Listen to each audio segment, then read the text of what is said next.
Welcome to The Lead from New Lines magazine.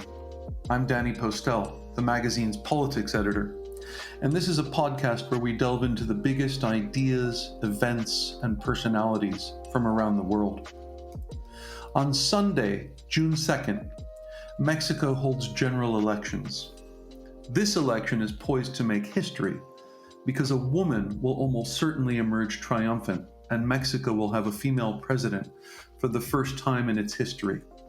The two leading candidates are former Mexico City Mayor Claudia Sheinbaum of the ruling Morena, or National Regeneration Party, and former Senator Xochitl Galvez, a member of the center-right National Action Party, or PAN, whose candidacy is backed by a coalition of parties, which includes the centrist Institutional Revolutionary Party, or the PRI, and the center-left Party of the Democratic Revolution, or PRD. Sheinbaum has enjoyed a considerable and consistent lead over Galvez in the polls, and although that lead has narrowed somewhat, all signs seem to point to a Sheinbaum victory on Sunday. To help us make sense of Mexico's momentous elections, we're joined by one of Mexico's, and indeed Latin America's, preeminent journalists, Alma Guillermoprieto, who's been covering Latin America for more than 40 years for such publications as The Guardian, The New Yorker, and the New York Review of Books. Some of those writings are collected in her 1994 book, The Heart That Bleeds, Latin America Now, and in Looking for History, Dispatches from Latin America, published in 2001. She danced for many years in both Mexico and New York and has written about dance and music in such books as Dancing with Cuba, a memoir of the revolution, and Samba, a chronicle of a year she spent in a poor village near Rio de Janeiro, dancing and drinking with the participants in Brazil's storied Carnival, which one critic called possibly the single best book ever written about the central place of music in the life of the Third World. She joins us from Madrid. Alma, welcome to The Lead. Thank you very much, Danny. It's nice to be here. Alma, tell us, what's the mood like in Mexico, although you're in Madrid at the moment, but as someone who is from Mexico and has spent so much of your life in Mexico and writing about it, what is the kind of political temperature in Mexico as the election approaches? What are the key battle lines of this political contest? Well, the first thing I would say is that reading the mood is at least as inaccurate as the polls. And I would start by remembering how in 1990 in Nicaragua, the polls and the mood seemed to indicate that the Sandinista National Liberation Front would win an absolutely overwhelming victory over the opponent, Violeta Barrios de Chamorro. And everyone was astonished, starting with the Sandinistas, to learn the day after the elections that the new president was actually Doña Violeta Barrios de Chamorro. Having said that, it's obviously almost certain that Claudia Sheinbaum will win the election, and that she is riding on the coattails of the most popular president, certainly since polls started, Andrés Manuel López Obrador. How much of that popularity belongs to Claudia is the great question. I don't think the political discussion in Mexico, either at street level or among politicians, is about Claudia so much as about López Obrador. And curiously, we all refer to Claudia and not to Sheinbaum. And most of us refer to AMLO and not Andrés Manuel, or López Obrador and not Andrés Manuel. I want to ask you about that, and I want to ask you about both of the leading candidates, Claudia Sheinbaum and Xochitl Galvez. But before I do that, and you've just kind of hinted at it, let's talk about Mexico's outgoing president, AMLO, as he's known, standing for the initials of his full name, Andrés Manuel López Obrador, who has been in power since 2018. He is legally confined to one term, so he'll be leaving after this one term of 6 years. And polls show, as you mentioned, that he's quite popular with voters. I'm seeing figures between 60 and even 69%, which is largely why Claudia Sheinbaum, who's seen as his protege and someone who will continue his policies and extend his legacy, is ahead in the polls. But before we get into that, what is AMLO's legacy? What have his 6 years in power wrought? Let me see. I think that he overturned the traditional political system in Mexico. He started out as a member of the Revolutionary Institutional Party, the PRI, which ruled for 72 years. When Cuauhtémoc Cárdenas left the PRI, convinced that he should have been the candidate and founded the Party of the Democratic Revolution, López Obrador followed him, making him a man of the left, although many of his politics have been quite conservative, of his policies have been quite conservative. Once installed as head of the PRD, he basically emptied the PRD in order to form the new party, which he now leads, which is the Movimiento de la Revolución Nacional, National Renovation Movement. It is not a traditional party in the Mexican sense. It is a party that was created to channel voters into the election that López Obrador won on his third try. And the PRD is a shell of itself. The PRI is a shell of itself. The PAN is all but non-existent, I would say. And their situation is so desperate that, having been traditional opponents for so many years, they have now banded together behind the opposition candidate to try to win the election. So I would say that López Obrador's first achievement has to do with the political system. He basically destroyed all the existing parties and created this new thing, which is Morena. Morena, again, words are important. Morena is how the Virgin of Guadalupe is also very frequently referred to. La Morenita, the dark-skinned one, the Virgin who looks like us. So Morena, the party, even though it stands for Movement of National Renovation, also says, we are of you and we are of your faith. What would be a second achievement? He basically took what was a long-standing series of policies under the PRI, initiated by Carlos Salinas de Gortari back in the late 1980s, and he made it a nationwide, very ambitious program of subsidies to people over 65, subsidies to students who are trying to complete their studies. This had a very powerful and positive effect on Mexican families.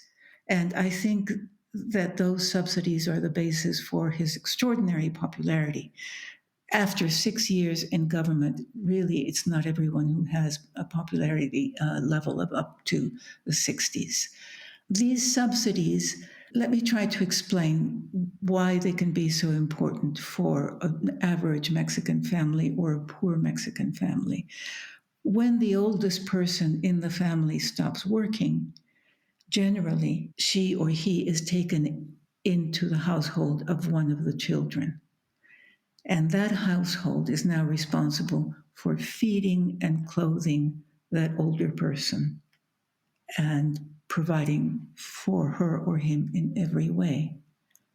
This is a huge burden. And it's also humiliating for that elderly person. If you give each family a subsidy that will cover at least the food cost of the person who perhaps never even had a steady job and has no retirement income, you alleviate enormous stress inside the family. You guarantee that everyone has better nutrition, and you give that older person a sense of pride. even if the family doesn't necessarily depend on the subsidy for food, it gives the older person the ability to say to a grandchild, look, here's 100 pesos for your birthday, buy yourself a little present. Yeah. Those subsidies have been the key to Lopez Obrador's popularity. And I think they are now institutionalized. It would be impossible to take them away.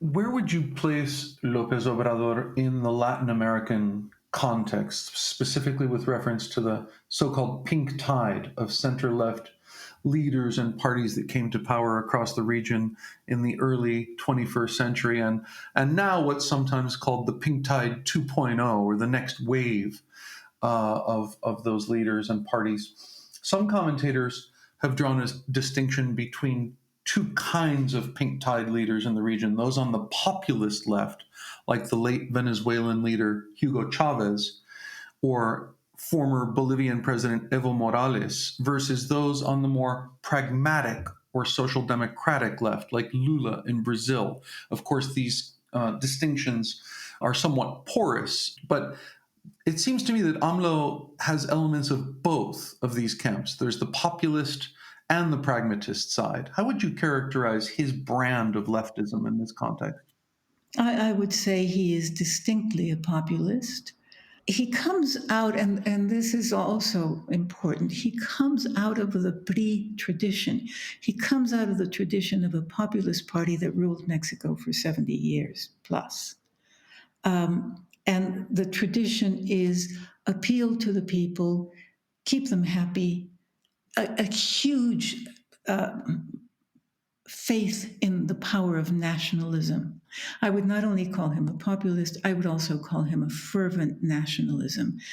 If Lopez Obrador seems cynical to many people in the policies he adopts, I would say that the one thing I am sure he sincerely believes in is the power of nationalism. His 6-year-long insistence on not even taking into consideration the possibility of opening up the energy market to green alternatives has to do with his firm belief that Pemex, the national oil company, is what will provide Mexico with strength, national unity, and a future that is not only a future of growth, but of protected nationalism.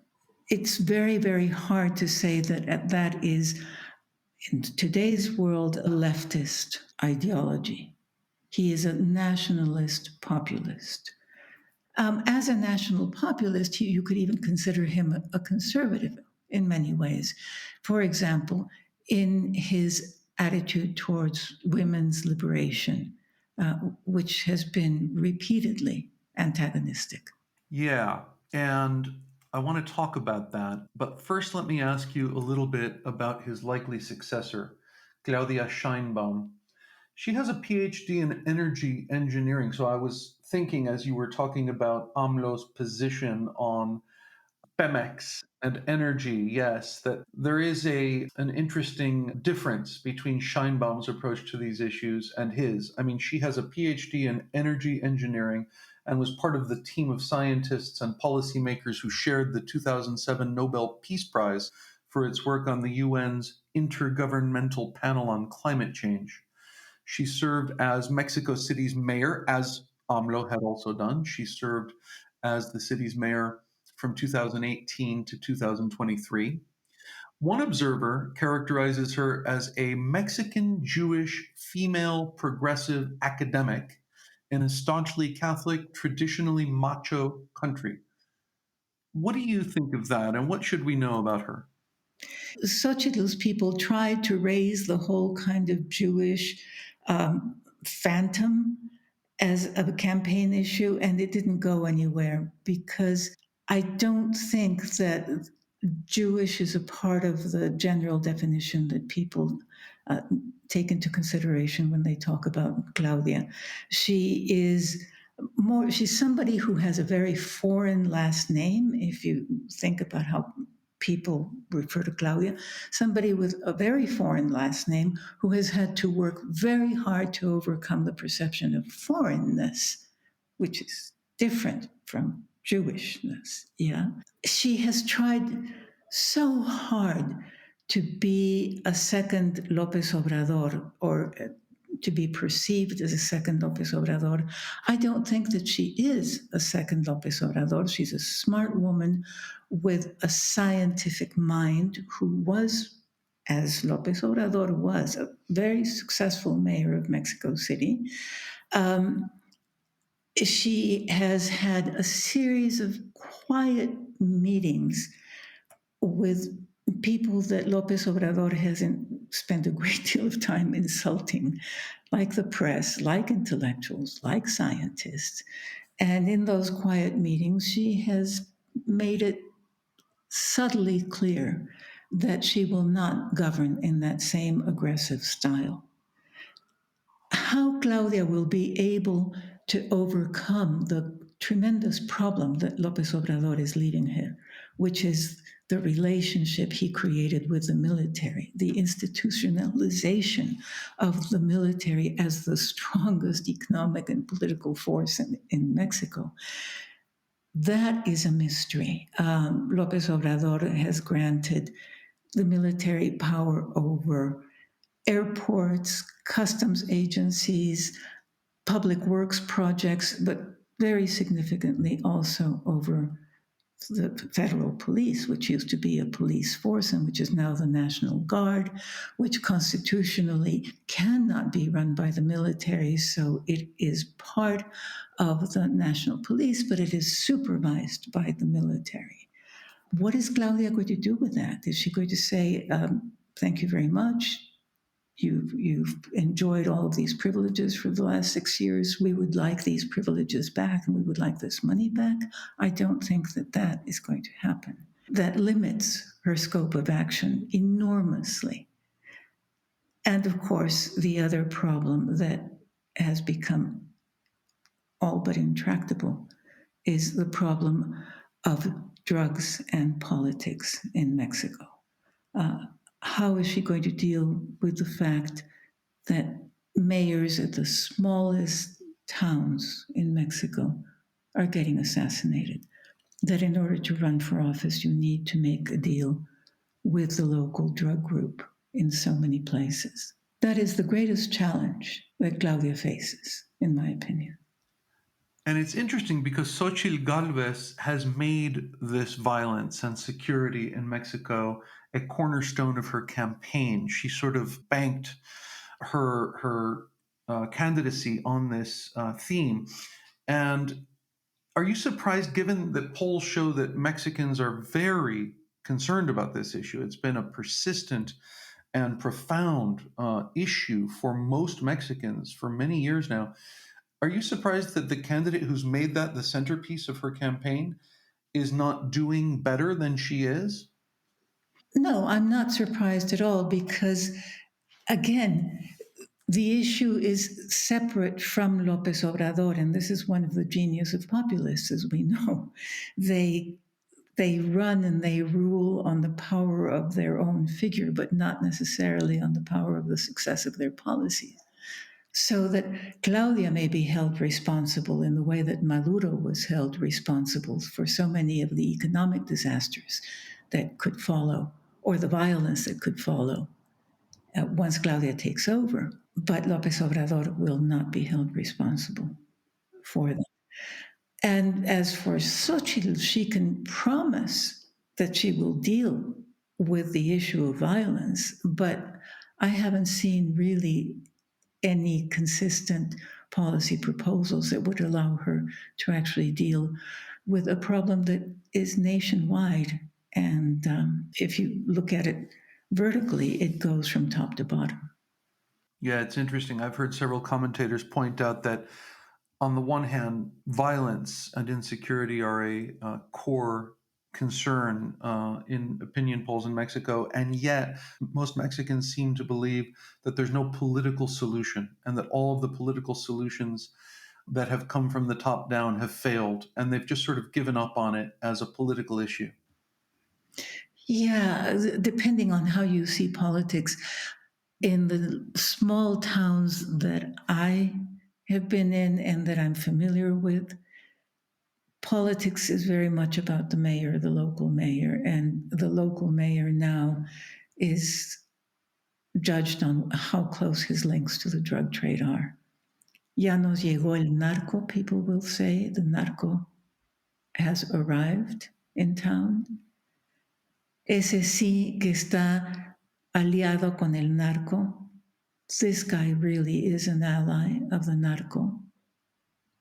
That's the way it's discussed. It's not discussed as what is the country going to do about the drug problem.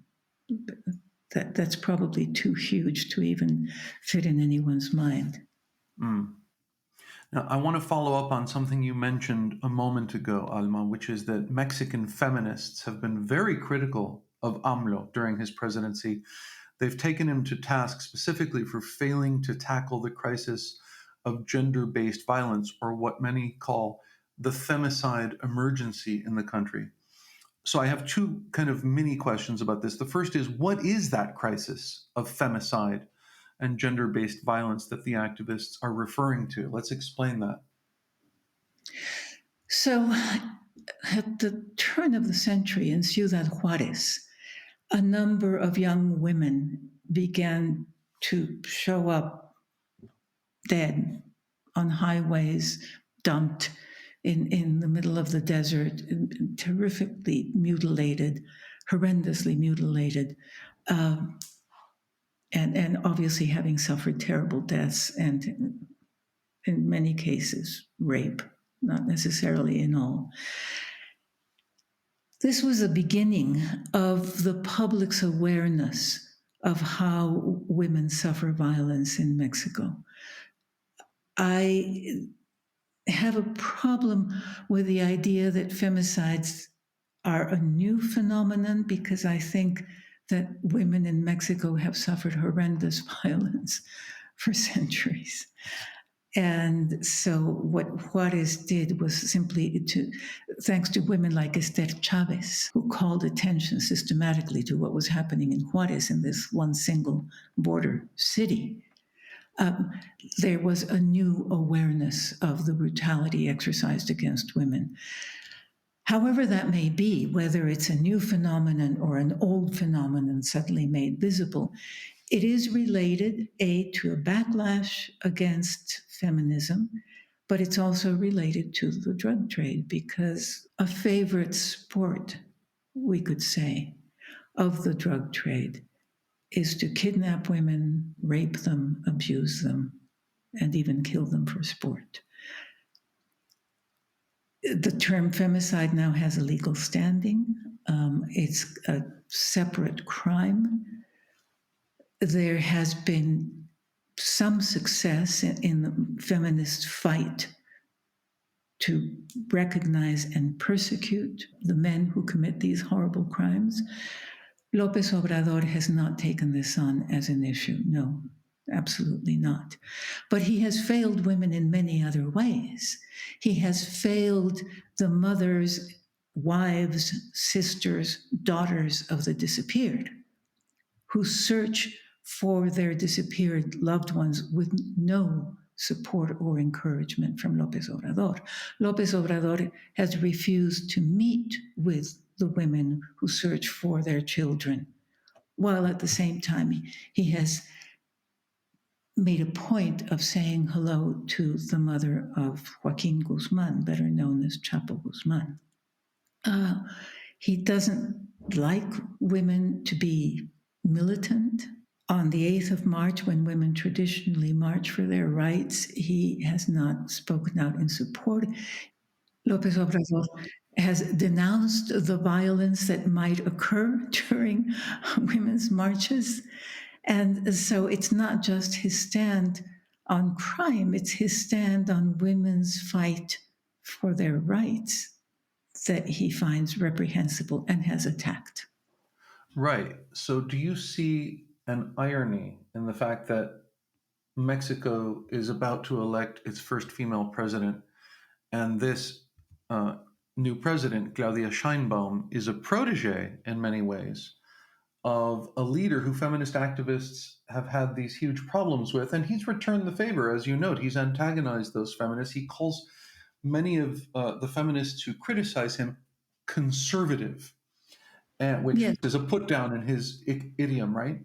Yes, oligarch and conservative is what he calls anyone who is critical of him or he doesn't like for some other reason. No, I know it's baffling. I don't know if it's even an irony. It's just completely baffling that then he backed Claudia Sheinbaum as his candidate, as the Morena candidate for the presidency, against the other very strong contender, Marcelo Ebrard, who is a man. How Lopez Obrador's thinking about power and politics and women and the relationships between men and women go, or what women are supposed to do, is really a mystery to me. I wouldn't even try to guess what went on in his mind when he opted for Claudia. Claudia is his most faithful follower. She imitates his accent, she imitates the way he speaks. Uh, she has identified herself completely with Lopez Obrador. So I think that may have played really the most decisive role in the election of Claudia Sheinbaum as the candidate. Of course, he says that he did not choose Claudia Sheinbaum. He had the party hold an election, but it was clear that she was his candidate, his choice. So, Alma, let's move on from Mexico. And, you have written so much about the region as a whole, going back many decades. And you began your reporting career in 1978, covering the revolutions and civil wars in Central America, including, of course, the 1979 victory of the Sandinistas over the Somoza dictatorship in Nicaragua. And you've returned to Nicaragua so many times in your writing over the years as a kind of tragic parable. And it's a very long story, of course, but if you could just kind of maybe address the big themes and takeaways from Nicaragua, which seems to be this persistent theme in your writing. What went wrong with this revolution? I think I've spent the last 20 years asking myself, like so many former Sandinistas, what did go wrong? Basically, in 1978, the Sandinistas are at the head of a national uprising, a true insurrection by Nicaraguans everywhere to overthrow the dictator Anastasio Somoza. And then they stay in power. They win one election. In 1990, they are voted out of office. Daniel Ortega is the president at that point. Jimmy Carter goes to Nicaragua, persuades Daniel Ortega to actually give up power and recognize the validity of the election.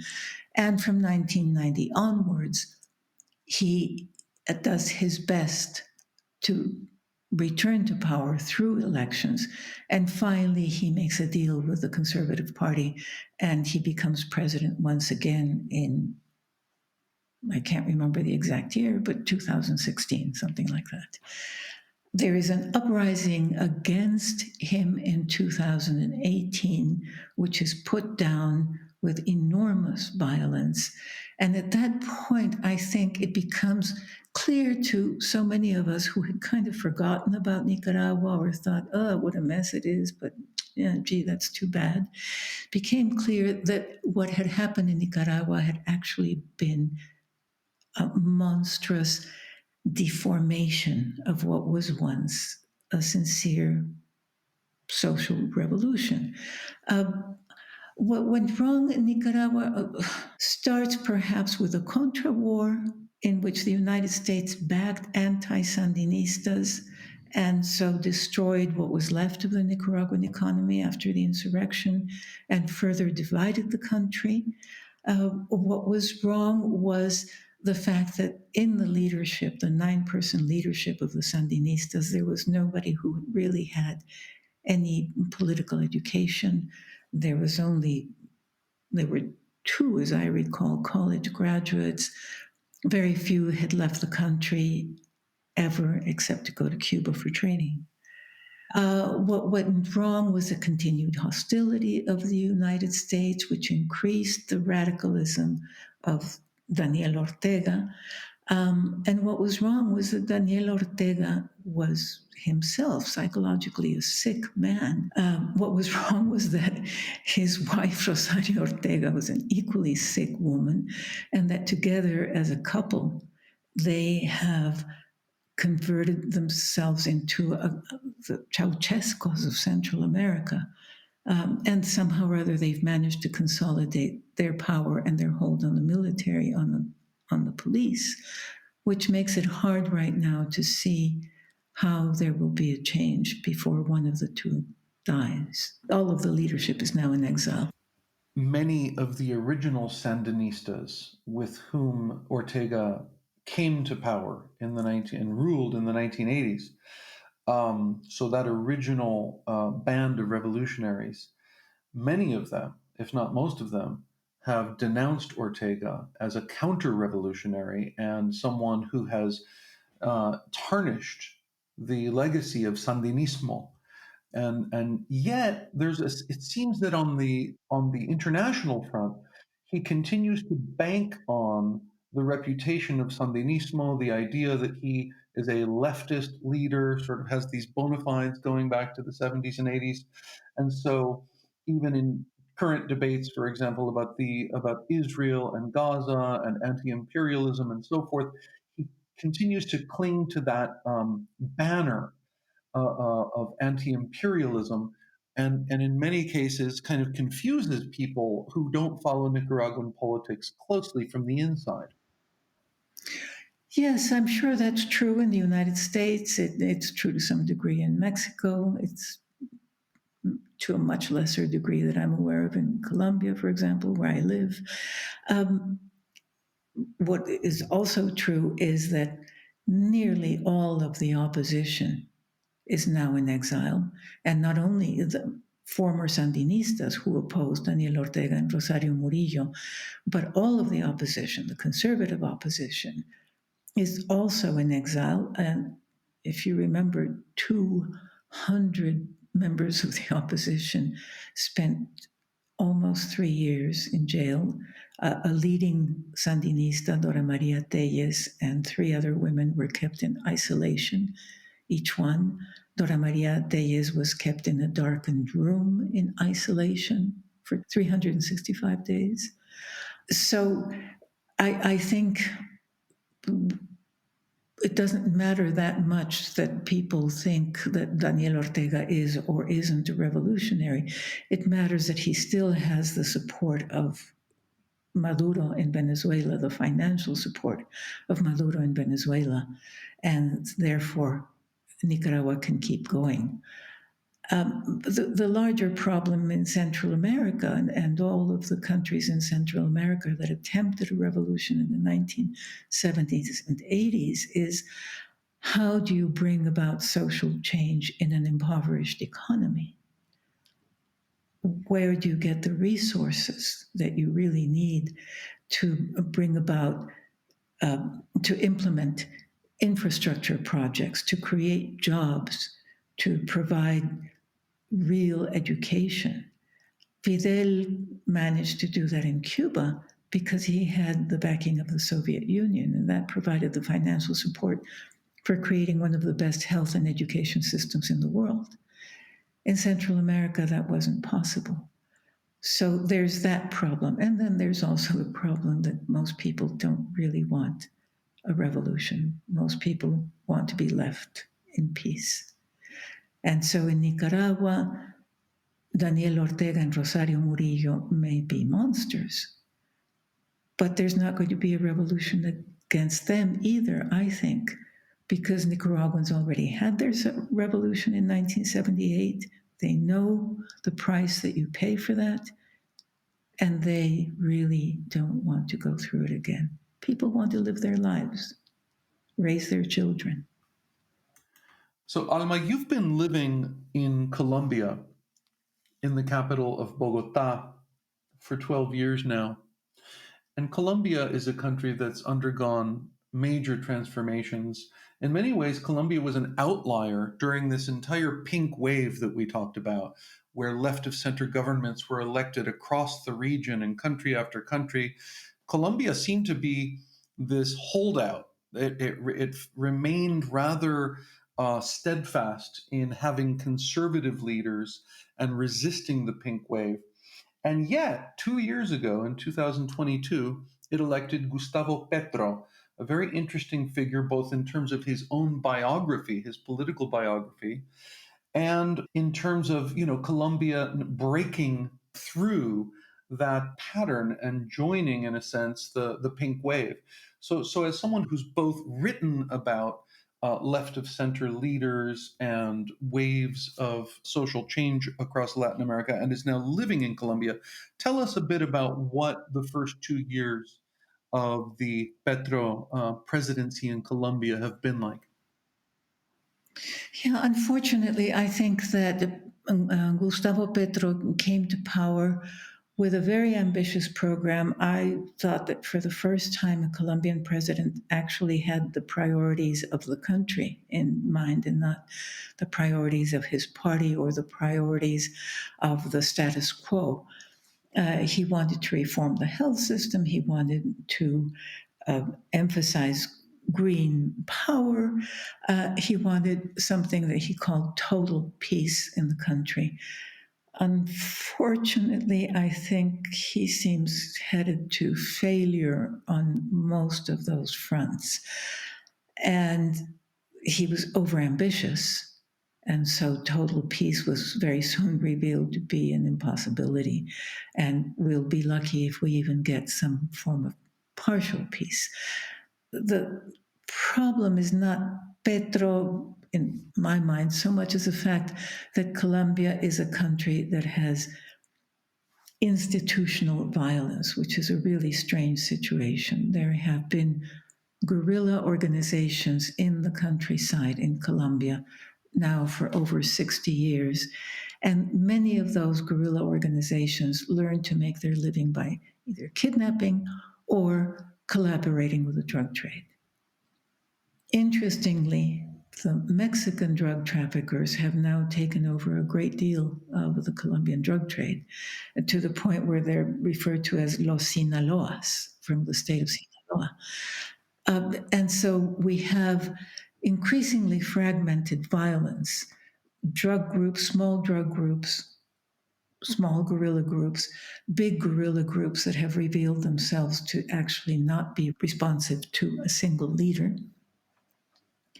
And this violence goes hand in hand with the absence of infrastructure and Colombia's inability to really provide infrastructure, stability, education, and health for the entire country.